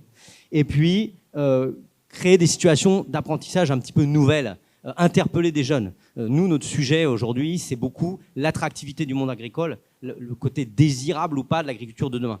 Et c'était là qu'on trouvait, dans ce projet qui nous était au départ proposé par la Compagnie nationale du Rhône, des résonances importantes avec nos soucis, avec ce que l'on voulait porter auprès de nos jeunes, sachant que, pour repasser après la parole à Camille, la fonction d'un établissement, c'est pas forcément de promouvoir un système, mais de présenter des systèmes et de voir les comparaisons possibles de ces systèmes-là. Donc le projet, lui, est assez récent pour notre part. Donc on est situé donc à Dardy, au nord-ouest de Lyon. On étudie 3 cultures. Donc on a de la fraise en agriculture biologique, variété Charlotte. On a de la framboise en agriculture conventionnelle, variété Kwanza, qu'on retrouve dans les monts du Lyonnais. Et on a, dans la continuité de ce qui était déjà fait au lycée, une pépinière de plantes d'ornement. Donc on a à peu près 4500 mètres carrés qui sont exploités en 2 sites, on va le voir après sur les photos, et avec à chaque fois des zones témoins qui sont à côté des dispositifs agrivoltaïques. On a un petit démonstrateur, voilà, de à peu près 230 kW de crête. Technologie, je passe rapidement dessus, mais c'est celle que vous avez vue préalablement. Donc on est à peu près à 4-5 mètres de hauteur, des panneaux qui sont mobiles et qui ne vont pas suivre la course du soleil, où il va y avoir un pilotage qui va être dédié aux cultures. Et puis donc des modules bifaciaux qui produisent en face avant, face arrière. Et donc ce démonstrateur a été mis en service en février 2023 et s'en est suivi tout de suite après la première année de production. Et on est parti sur 3 années d'expérimentation. Donc aujourd'hui, on va pouvoir vous présenter uniquement les résultats de la première année 2023, puisque 2024, on est encore en train de faire des récoltes de framboises. Donc on n'a pas encore analysé tous les résultats sur ces cultures. Donc pour mener à bien ce projet, on s'est associé à plein de partenaires différents qui avaient des compétences propres chacun. Donc on a la région qui nous a apporté un soutien financier sur le projet, donc le campus Agri Lyon Vert qui accueille l'exploitation agricole et qui en assure l'exploitation. Pour la partie suivie sur les parties petits fruits, on est épaulé pour le suivi de la culture par la Chambre d'agriculture du Rhône, et puis pour la partie analyse de données par le CTIFL, Centre technique interprofessionnel des fruits et des légumes. Et puis pour la partie pépinière de plantes ornementales, c'est l'Astrédor qui est notre garant sur le protocole de suivi de cette expérimentation, et donc avec la technologie de Sonagri. Donc voilà à quoi ça ressemble. On reconnaît l'autoroute qui fait le lien entre Lyon et Paris. On a 2 sites de production. J'ai pas de pointeur, hein, désolé. Donc en haut, on a le premier site qu'on appelle la colline, où on va avoir les petits fruits. Et un peu plus en bas, on a le site de la pépinière. Donc voilà à quoi ça ressemble. À chaque fois, sorte de carré qu'on va appeler la modalité agrivoltaïque. Et puis à côté, la zone témoin qui est pour la pépinière du plein air. Juste rajouter un petit mot, nous, c'était le premier sujet qu'on avait identifié. Étant producteur traditionnellement en pépinière et en floriculture, nous, notre souci, c'était d'avoir déjà remarqué préalablement des montées en température des conteneurs à plus de 45 degrés au soleil.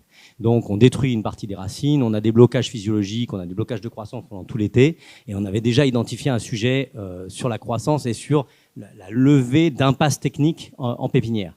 L'autre sujet de ce pilote, c'est de voir comment on peut asservir la structure agrivoltaïque au portage d'autres outils. Ça vous a été présenté sur la diapo précédente. Et là, en pépinière, c'est quelque chose d'assez, pas forcément de régulier, mais on peut être impacté de grêles fortes. Et on a vu des pépinières localement près de chez nous être complètement détruites lors d'une grêle en 2018. Et donc, c'est un sujet qu'on peut retrouver en pépinière. Donc, la structure, là, on ne le voit pas à ce moment-là parce que ce n'est pas encore déployé, mais porte des filets paragrêle. Voilà. Filets dont on pourra détailler les intérêts et les contraintes tout à l'heure.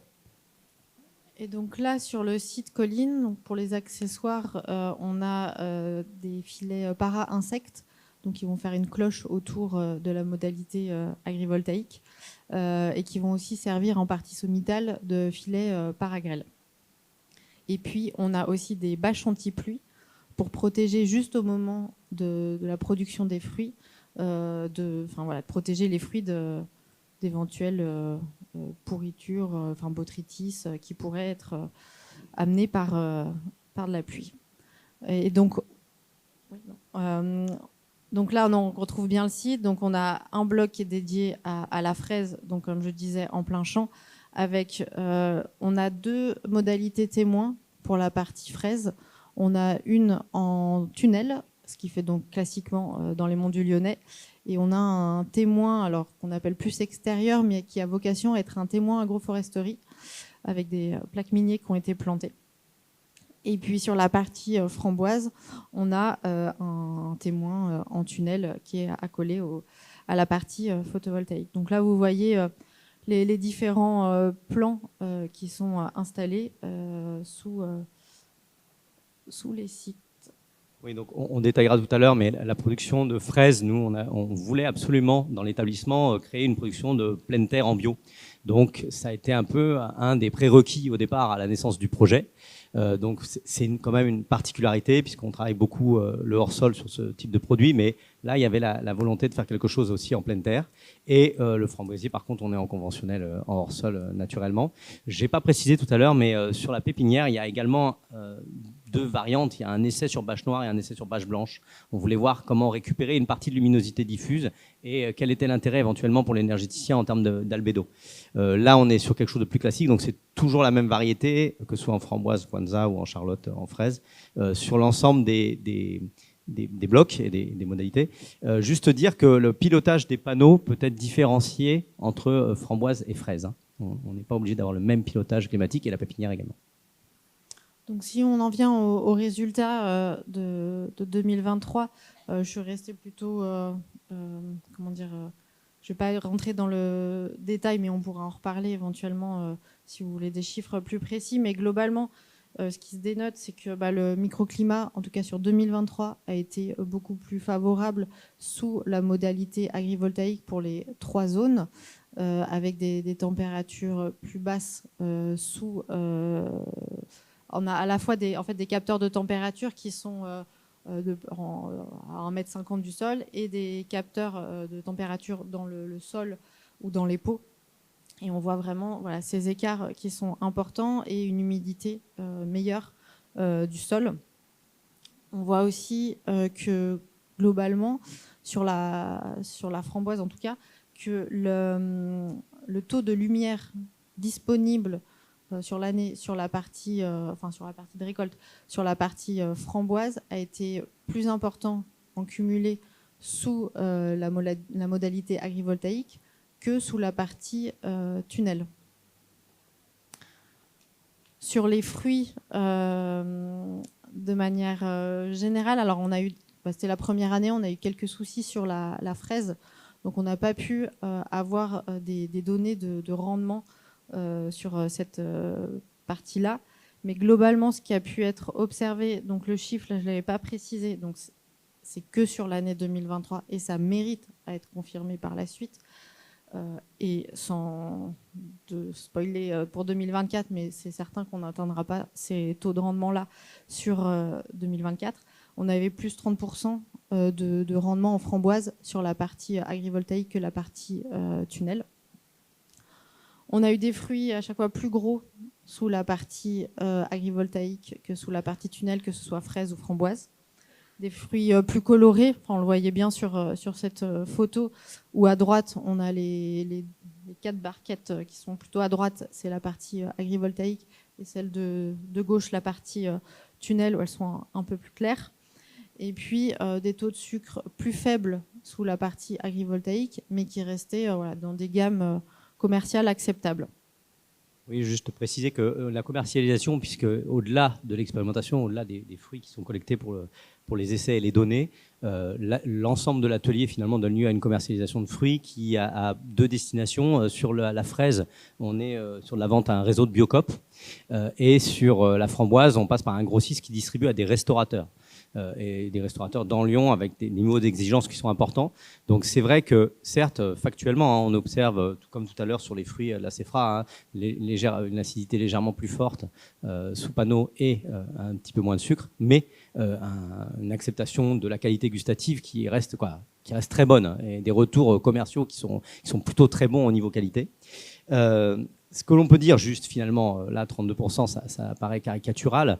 Il ne faut pas oublier qu'on était dans l'idée du démarrage de l'expérimentation, donc on a besoin de se qualifier, de s'accompagner, etc. Ce que l'on peut dire finalement de ce chiffre-là, c'est uniquement qu'on est dans une situation de facilitation. Nous qui lancions cette expérimentation, qui lancions cette culture et qui avons été accompagnés par des techniciens de la SICOLI pour prendre en qualification sur cette production, eh bien, on était dans une situation où la production sous panneau était facilitante. Voilà, c'est tout ce qu'on peut dire pour l'instant de cette différence de rendement, qui sera bien évidemment sans doute temporisée par les résultats de cette année et de l'année prochaine. Voilà. Sinon, sur la pépinière, un effet patent, on a étudié 6 espèces, dont 2 qui sont sensibles à des problèmes cryptogamiques racinaires, Phytophthora et Fusariose, liés à des chocs. C'est-à-dire qu'une lavande, puisque c'est ces espèces-là, lavande et choisia, ces 2 espèces d'arbustes ornementaux, sont sensibles après choc thermique ou après stress hydrique, sont sensibles à des entrées de phytophthora et de fusariose, donc champignons vasculaires qui créent des embolies sur les branches. Les choisias ont été presque intégralement détruits sur le témoin l'année dernière, et les choisias sous panneaux solaires ont bien mieux survécu. Ça tient à un effet, qui est un effet un peu induit. C'est-à-dire que quand on cultive en pépinière, nous on a une pépinière diversifiée. Il faut savoir que notre débouché, c'est la vente au détail. Donc on a X espèces sur la plateforme de pépinière. Et quand on est dans ce système de culture-là, on a tendance à avoir une irrigation qui a un peu une logique de pot commun. Et donc, face à un stress, un week-end à 40 degrés, vous avez tendance à avoir un arrosage un peu surévalué pour que l'eau globalement passe. Et les choisias supportent très très mal ce genre de choses. Et donc, c'est pour ça qu'on a eu un gros différentiel de résultats sur le choisia l'année dernière. C'est essentiellement parce qu'on a pu tenir beaucoup plus sec la culture. Voilà. Et donc, on a parfois des effets induits qui ne sont pas ceux qu'on attendait tout à fait au départ. Par contre, ce qui est un fait assez simple à montrer, là encore, on est sur des économies d'eau très substantielles. Il y a des compteurs de partout sur les sous-parcelles. Et que ce soit sur des systèmes hors-sol ornementaux, donc vraiment aux antipodes d'un système pleine terre en bio, quoi. Et là, on observe aussi des économies d'eau très substantielles. Tant que j'ai la parole, on va passer à la diapo suivante, puisque je crois que voilà, ça parle un petit peu de nous, nos intérêts en tant que pédagogue, en tant qu'établissement de diffusion et de formation. Eh bien, ce qui est très intéressant, c'est qu'on a pu associer tous nos publics. Donc, bien évidemment, il y a les choses classiques de TP, de mise en place. Alors, attention, quand je dis structure, c'est les structures horticoles, hein. Ce sont les tunnels, les bâches, etc. Mais donc, du coup, on a pu concerner l'ensemble de nos publics, que ce soit des publics adultes, des publics lycéens, et surtout devenir un point d'intérêt pour des publics qui ne sont pas forcément des publics professionnels. Je m'entends, c'est-à-dire les bacs G, les bacs techno, qui sont moins sur le TP pratico-pratique, et on devient un sujet de discussion, un sujet de réflexion, un sujet d'apprentissage sur des choses beaucoup plus pluridisciplinaires, et c'est un point d'importance dans un établissement de formation. Et puis on est devenu un point d'accueil, un point d'acquisition de compétences pour le monde professionnel qui nous environne, c'était le but, pour d'autres établissements. Et aussi, on reçoit des gens, des DREAL, des collectivités et du monde des collectivités territoriales, parce qu'on sert de point de référence. Et ce qui est particulier à l'enseignement aujourd'hui, en général, c'est qu'on se questionne énormément sur déjà, comme je vous le disais tout à l'heure, quels avenirs agricoles présenter, mais aussi on se questionne énormément sur les méthodes d'enseignement. Il faut savoir que, vous vous en doutez, les publics que nous accueillons aujourd'hui n'apprennent pas comme nous apprenions nous. Voilà, il y a un saut générationnel entre nous et les jeunes que nous rentrons. Et du coup, il faut changer d'approche, il faut changer de méthode pédagogique. Et l'innovation, l'essai, l'apprendre en essayant, est une posture pédagogique qui est bien plus favorable à la transmission. Et je parlais tout à l'heure de désirabilité de notre monde agricole. Eh bien, on est bien plus percutant lorsque l'on projette des élèves dans une situation peut-être qui désarçonne un peu. On a vu tout à l'heure qu'on est nous-mêmes parfois désarçonnés, on a parfois des prises de compréhension ou des résultats qui peuvent être contradictoires, mais ça, c'est extrêmement intéressant et favorable à l'attractivité de nos métiers, malgré tout. Voilà. Donc finalement, un endroit qui se transforme en une fourmilière pédagogique par le fait même qu'on se questionne. Ah, merci beaucoup, ça c'est vraiment intéressant, hein, ce point pédagogique, on ne l'a pas évoqué dans les autres cas, parce qu'ils ne sont pas dans un lycée. Mais c'est intéressant de voir qu'il y a cette appétence, notamment des futurs agriculteurs, parce que c'est peut-être eux qui devront le plus faire face sur ces thématiques. Pardon Camille, je t'ai interrompu. Non, vous pouvez peut-être parler des difficultés, non, sinon que... Alors vas-y, lance la question toi-même. Voilà. Non, des difficultés qu'on rencontre, je dirais qu'il y a la hauteur des installations, 4,50 m, c'est pas facile. Alors d'un côté, énergie, pour faire... l'exploitation des appareils qui sont en hauteur, parce que dessous, on n'est pas comme dans un système classique de centrale au sol, où on a une coactivité derrière. Et on n'est pas dans un système arboricole, où on a des grandes allées, où on peut passer facilement des engins. Là, les espaces, les interrangées sont très étroits. Et c'est vraiment un sujet sur lequel il faut encore qu'on travaille. Donc ça, c'est sur la partie plutôt exploitation photovoltaïque. Sur la partie... exploitation agronomique, on a vu qu'on avait plein d'outils en hauteur, les filets, les bâches, qui sont à déployer manuellement. Et comme on n'a pas d'outils, toujours ces histoires d'interrangées faibles, on n'a pas encore trouvé d'outils idéal qui permettent de facilement déployer ces systèmes et de les utiliser au mieux. Donc voilà, c'est encore quelque chose sur lequel on doit travailler.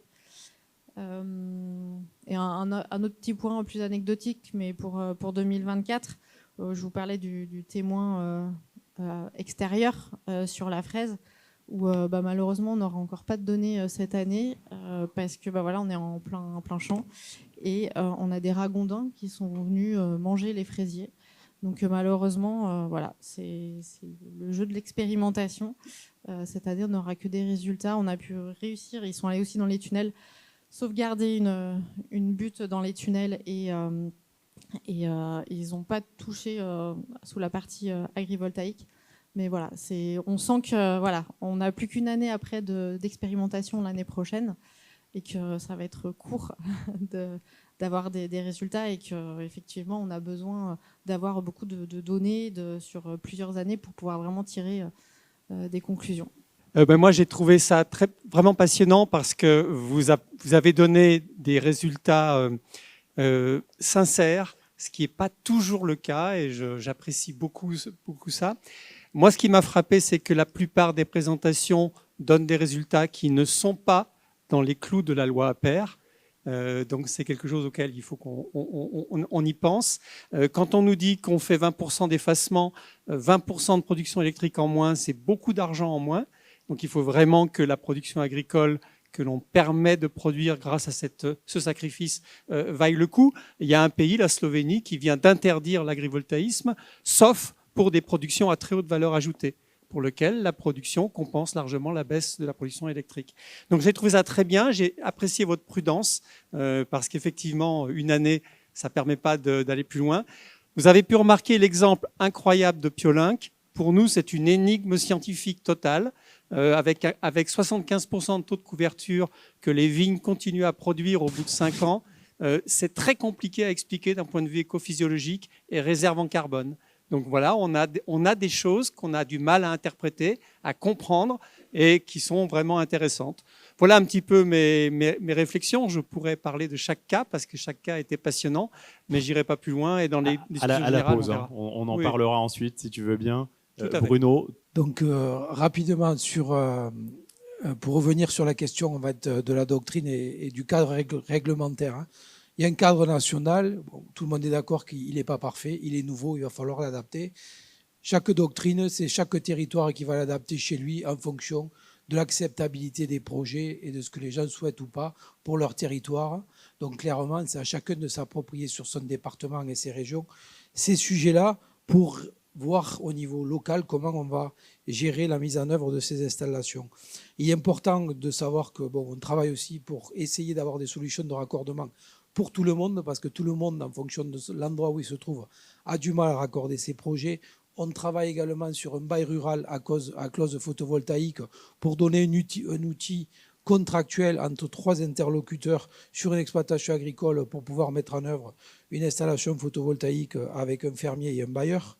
Il y a le sujet important de l'autoconsommation qu'il faut prendre en compte aussi sur les exploitations. De l'autoconsommation collective, c'est-à-dire à proximité des exploitations, voilà, avec les collectivités locales avec qui on peut travailler et vendre de l'électricité.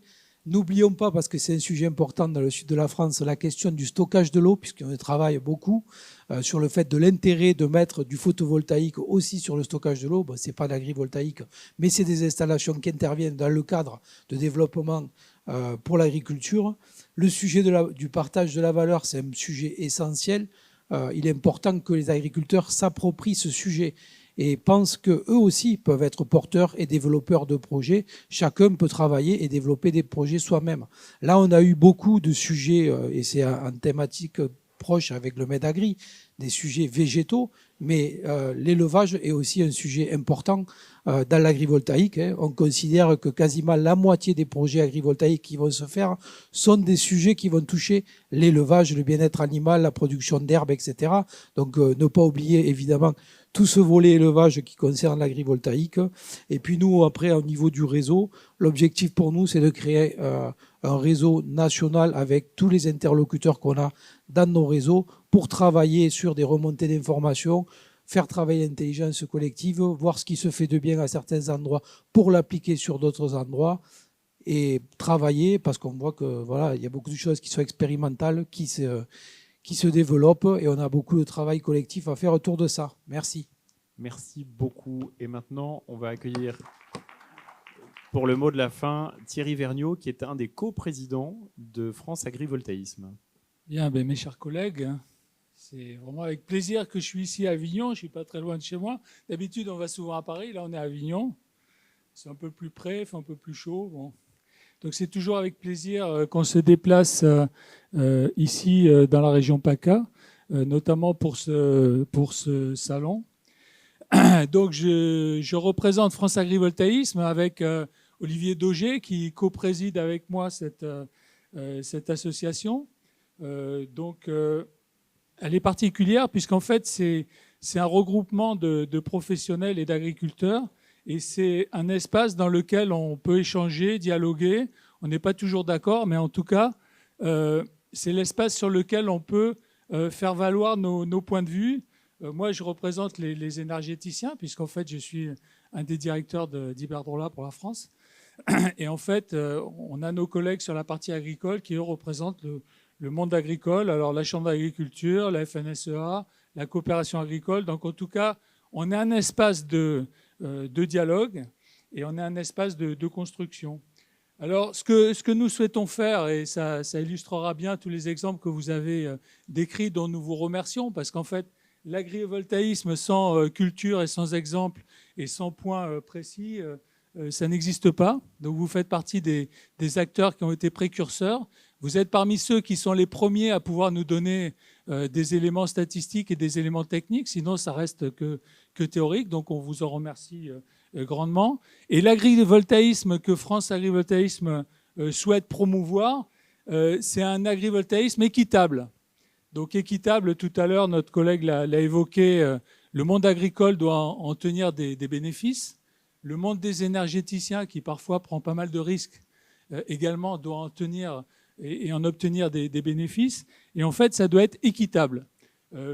Tu as parlé tout à l'heure, à juste titre, entre les propriétaires et les exploitants, c'est un peu la même chose. À cela, on va ajouter aussi, dans le domaine équitable, les collectivités qui disposent ou qui ne disposent pas de foncier.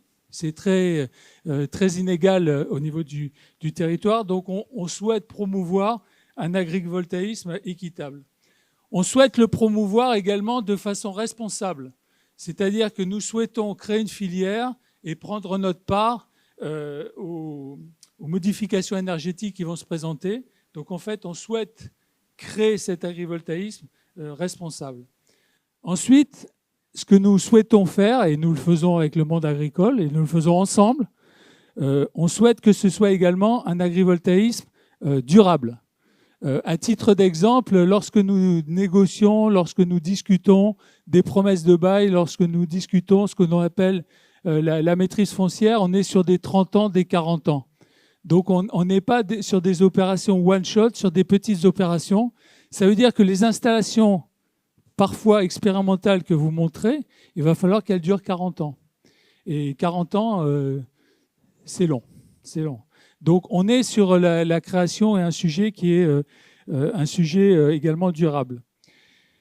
Nous souhaitons enfin, et notre collègue Christian Duprat, à chaque fois, il enfonce le clou, nous souhaitons créer une filière d'excellence. Les premiers exemples qui vont se présenter en agrivoltaïsme, si c'est des contre-exemples, et un de nos collègues a parlé au niveau des serres, on a déjà vécu ça au niveau des serres, si les premiers exemples vraiment importants sont des sujets alibi ou des sujets contestables, on ne sera pas dans la filière d'excellence. La seule façon de pouvoir développer et de pouvoir être au rendez-vous des objectifs que nous nous sommes fixés, c'est d'avoir une filière d'excellence. Et enfin, j'ai rajouté un point, parce que j'ai vu nos collègues là, qui avaient fait le kakémono avec bien les éléments de France Agrivoltaïsme, etc. Je vais rajouter un point que je soumettrai prochainement au bureau, c'est un agrivoltaïsme raisonnable. Parce qu'en fait, on a vu qu'il y a eu des exemples, vous les connaissez par cœur, des exemples parfois de projets qui sont passés avant le décret, avant la loi, etc., sur des tailles qui sont un peu importantes, etc. Donc, en tout cas, en ce qui me concerne, et et avec mes collègues du bureau, je pense qu'on reviendra aussi sur une notion de raisonnable. Si ce n'est pas raisonnable, ça ne marchera pas. Je profite du temps qui m'est imparti donc pour remercier tout d'abord, oui, 2 minutes, on va en prendre 3 d'ailleurs. Donc on va remercier vraiment chaleureusement la Chambre régionale d'agriculture ici, dans la région sud, hein, on ne dit plus PACA, mais c'est sud. Donc on va remercier André Bernard, et je le remercie à double titre. C'est d'une part d'avoir permis à France Agrivoltaïsme d'organiser cette table ronde dans laquelle volontairement on a voulu que les énergéticiens soient un peu à côté, mais qui regardent vos exemples. Donc on va remercier André Bernard en sa position de président de la Chambre régionale d'agriculture. Et moi, je le remercierai encore plus particulièrement dans sa fonction de secrétaire général de France Agrivoltaïsme, dans lequel il a une activité aussi importante.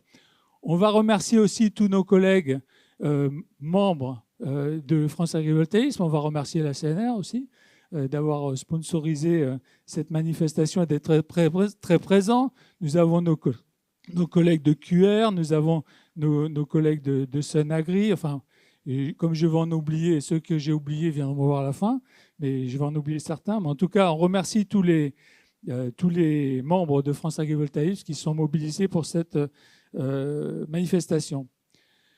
Les sujets qui nous préoccupent, on les a évoqués très rapidement, c'est les technologies éprouvées. Là, il y a un vrai débat, il y a un vrai sujet. Et Christian, tel que tu l'as présenté, effectivement, il faut approfondir cette question. Il y a le sujet du partage de la valeur, donc ça revient toujours sur la table, le partage de la valeur, partage de la valeur.